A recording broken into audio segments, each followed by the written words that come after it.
New career high. Just hit my shots, stayed aggressive, and my teammates were finding me, and just played confident. Look, there's nothing like a rookie actually giving a post-game interview while walking into the locker room. I am just saying. So that was Dalton Knecht there talking about his new career high, in which he put up 27 points tonight in New Orleans as the Lakers won their 5th game in a row. 104-99 was the final. On tonight's NBA rundown, we are going to talk about the Los Angeles Lakers and whether or not they actually have, and I can't believe I'm about to say this year's Rookie of the Year on their roster. And of course, we are not talking about Bronny James. We will be talking a lot tonight about Dalton Knecht. I've got that plus a quick rundown of the rest of your National Basketball Association on a Saturday night. But we begin tonight with Dalton Knecht's stats line, and I have to say, extremely impressive. 27 points, 7 rebounds, 2 assists, 2 steals, 5 for 10 from the three-point arc, and he was 2 for 2 from the charity line. And maybe one of the most important stats of them all, especially for a rookie, 0 turnovers in tonight's game as the Los Angeles Lakers have won their 5th game in a row. So what do we think about Dalton Knecht at this point? And I think if you were to take a look back at his last 3 games for those Los Angeles Lakers, and if you are a Laker fan or just a fan of the NBA, you actually have to be happy about what JJ Redick has actually been doing with Dalton Knecht over the last handful of games. Now, in his last 3 games, he played 31 minutes against the Grizzlies, 26 minutes against the Spurs, and 37 minutes tonight on the road in New Orleans. And I always say this about rookies in the NBA. They have to be given time to develop. And that time to develop a lot of times actually occurs on the actual basketball court during an actual game.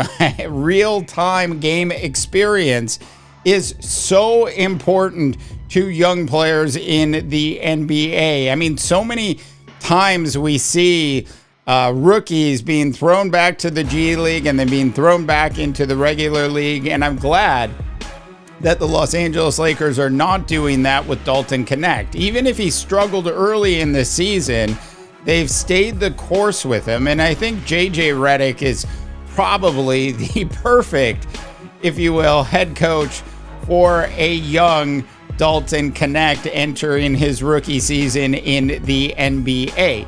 Because JJ Redick certainly was, during his time, especially during the peak portions of his career, a very good three-point shooter. And that's exactly what we're starting to actually see develop with Dalton Knecht. He's actually, for the season, shooting over 40% from the three-point arc, which of course is a very important stat for a player like Dalton Knecht. Now, one of the cool things about Dalton Knecht as well is he's not afraid to play some defense. Dalton Knecht is not just a three-point shooter. He's got a pretty big body and is a good player all around. Look, at the end of the day, the Los Angeles Lakers, and I said this on draft night, actually stole this year's NBA draft, being able to pick Dalton Knecht where they actually got to pick him. The fact that he fell all the way down to him was just unbelievable. I did not understand why that actually happened. And if you're a Laker fan, you have to be very encouraged by what you're seeing from Dalton Knecht at this point. Now, for the rest of the team tonight, the King, LeBron, actually scored 21 tonight, 5 assists and 7 rebounds in the game. Then you had Anthony Davis, who's just a beast. 14 rebounds tonight and 31 points in the game. A bit of an off night for Austin Reeves. He played 41 minutes. He had 10 points, 7 assists, and 2 rebounds in the game. Outside of that, D'Angelo Russell looks like he'll not be a Los Angeles Laker at the trading deadline. I'm willing to bet that move will happen at some point in the next couple months. And certainly they're starting to diminish his time and diminish his play on this Los Angeles Laker team, but still give him enough minutes to still look like a valuable enough asset for another team. I will say this about D'Lo, that I think he certainly is a valuable enough asset for another team that might actually be in a position to actually make some sort of playoff run.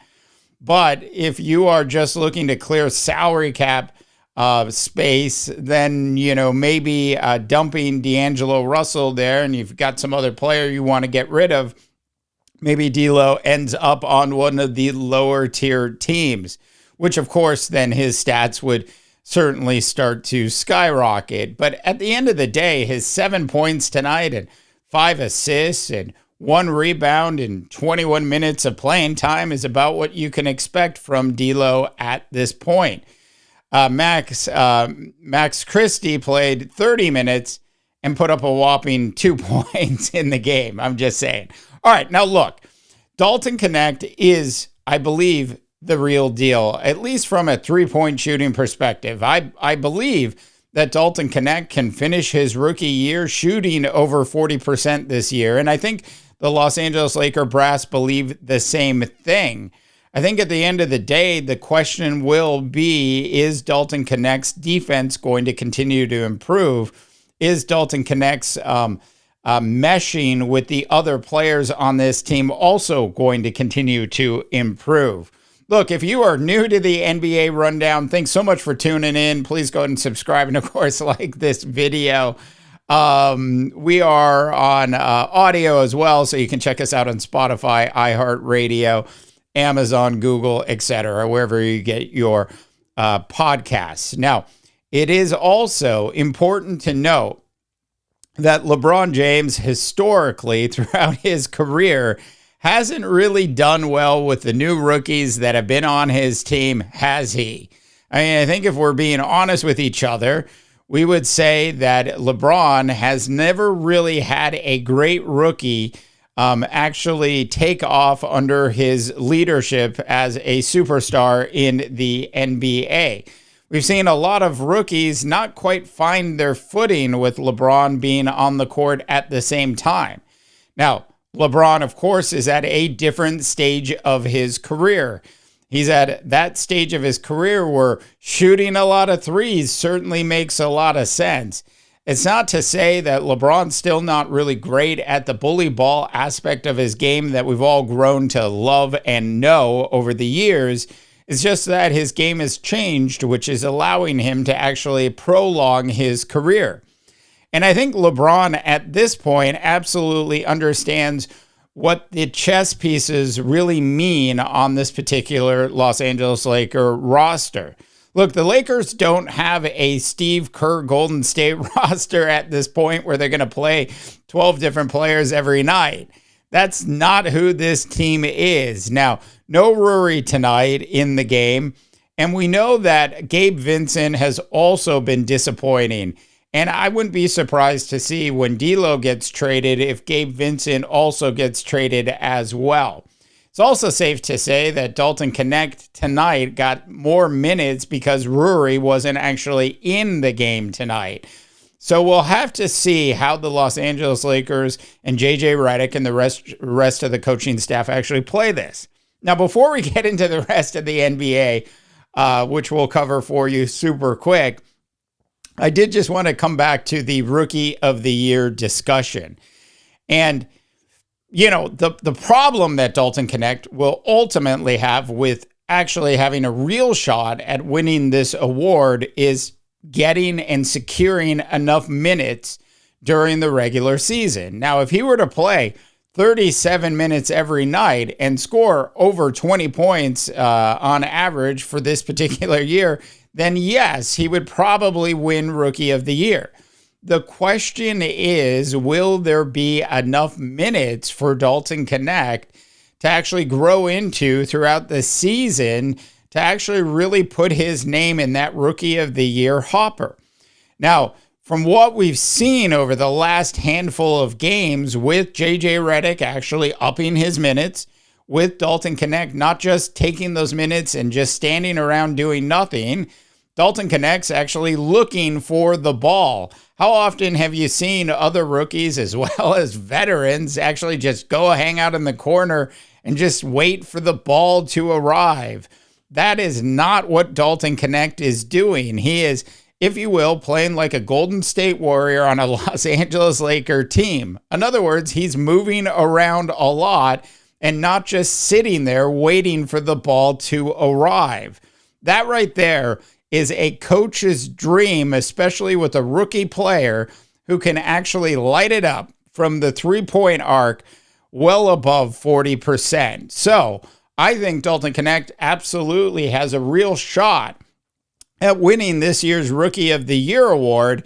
It will just be a question of whether or not he certainly has the talent to win it. It's just going to be a question of whether or not he's going to get enough minutes. All right. So just a couple notes from around the National Basketball Association tonight. The Sacramento Kings game is still going on right now. The Kings are currently down by 4. They still have a chance to light the beam at home against the Utah Jazz. Though congrats to the Jazz for actually being ahead midway through the fourth quarter of that particular game. The Mavericks beat the Spurs tonight in Dallas 110-93. Speaking of standing around waiting for the ball to arrive, you might wonder how many points did Klay Thompson have tonight? Just watch one of these Dallas Maverick games, not against the Golden State Warriors, but like any other game that he's played, and he's just standing there waiting for the ball to arrive. Anyways, Klay had 9 points tonight in the victory. The Celtics ended up beating the Raptors just barely at home. 126-123 was the final in that particular game. And we know that Grady Dick has been playing really good basketball to this point. Just 9 points tonight for Grady. On the Celtics side, it was your typical Jason Tatum night, 24, 11, and 9. Just not quite good enough to be considered the most valuable player in the NBA, but still absolutely fantastic numbers. And his Robin, so to speak, Jaylen Brown, 27 and 6 and 7 on the night for him. So Celtics ended up winning in that particular game. And then the last game of the night that I want to talk about is the Milwaukee Bucks, who ended up losing to the Hornets in Charlotte. Now, I'm going to pull up the NBA standings so we just all have sort of a sense of where we're at right now. Now, if you're a Milwaukee Bucks fan, you are sitting there at 4-9 right now. And it took, to get that fourth victory, it took Giannis actually scoring 59 points in a basketball game. Sure, that game went to overtime, but that was against the Detroit Pistons. I'm just saying this Milwaukee Bucks organization, which has a Haslam who now owns it, is an utter disaster. If I'm Giannis, I can't wait to find a way to get out of town. This Milwaukee Bucks team certainly would be better if Chris Middleton was there. I'm willing to bet they'd have 2 more wins than they have right now if Middleton was actually healthy, but that's just not the case.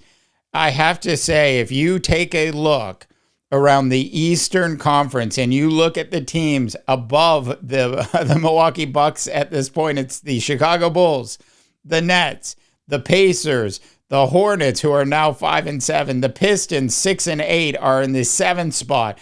The Heat are 5-6, and they are in the 6th spot. Is there any question in anybody's mind that the Western Conference is significantly better than the Eastern Conference at this point? And yes, let's give the Cleveland Cavaliers a lot of credit. They are 14-0 right now as well. So those are my thoughts on what went down in the association tonight, as well as Dalton Knecht. Hey, thanks so much for tuning in to the NBA Rundown. Once again, if you're new to the show, please go ahead and subscribe. And, of course, like this video for the NBA Rundown. I'm Dave DeBaugh, wishing you all a tremendous rest of your sports viewing night. This is Phoenix.